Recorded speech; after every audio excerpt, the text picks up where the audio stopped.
இயேசுவின் அன்பு இதயங்களுக்கு காலை வணக்கம். இந்த நாள் உங்களுக்கு ஆசீர்வாதமாக அமைய வாழ்த்துக்கள்.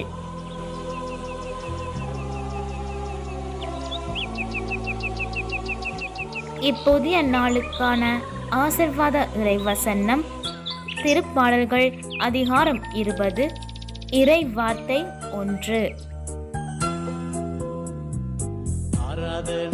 நெருக்கடி வேளையில் உமக்கு ஆண்டவர் பதில் அளிப்பாராக.